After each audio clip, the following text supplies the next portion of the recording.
Tollywood beautiful couples లో super star Mahesh Babu భార్య నమ్రతా శిరోద్కర్ ఎప్పుడూ ముందుంటారు. ఇవాళ మహేష్ బాబు భార్య నమ్రతా శిరోద్కర్ తన 53వ పుట్టినరోజు జరుపుకుంటోంది. ఈ సందర్భంగా ఆమెకు మహేష్ బాబు ప్రత్యేకంగా బర్త్డే విషెస్ తెలిపారు. నమ్రతపై తనకున్న ప్రేమను ఎక్స్ ద్వారా చాటుకున్నారు.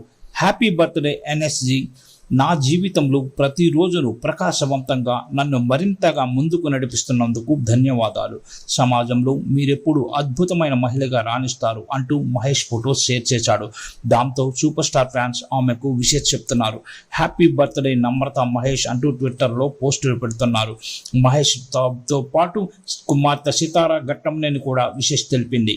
తన తల్లితో కలిసి ఉన్న ఓ అందమైన ఫోటోని ఇన్స్టాలో షేర్ చేసిన Sitara, just love love love you, మరియు నేను నిన్ను నా అని పిలవడం చాలా అదృష్టంగా భావిస్తున్నా. అమ్మ, మీరు ప్రపంచానికి గొప్ప మహిళగా అర్హులు. అమ్మ, మీరిప్పుడు ఇలానే హ్యాపీగా పుట్టినరోజు వేడుకలు జరుపుకోవాలని ఆశిస్తున్నాను అంటూ సితారా తెలిపింది. ఈ పోస్టుపై నమ్రత స్పందిస్తూ లవ్ యూ మై పప్పులు అని రిప్లై ఇచ్చింది. ఇకపోతే మొదటిసారి వంశీ సినిమాలో మహేష్ నమ్రతలు ఆన్ స్క్రీన్ జోడీగా చేశారు. ఆ తర్వాత నిజ జీవితంలో కూడా ఒక్కటయ్యారు. 1993లో ఫెమినా మిస్ ఇండియా టైటిల్ గెలుచుకున్న నమ్రత 2000లో వంశీ చిత్రంతో తెలుగు ప్రేక్షకులకు పరిచయం అయ్యారు. ఆ తర్వాత అంజీతో పాటు పలు బాలీవుడ్ చిత్రాల్లోనూ నటించారు. వంశీ సినిమా సమయంలో మహేష్ నమ్రత ప్రేమించుకున్నారు. 2005లో ఇద్దరు వివాహ బంధంతో ఒక్కటయ్యారు. వివాహం అనంతరం నమ్రత సినిమాలకు గుడ్ బై చెప్పింది. వీరికి గౌతమ్, సితారా ఇద్దరు పిల్లలు ఉన్నారు.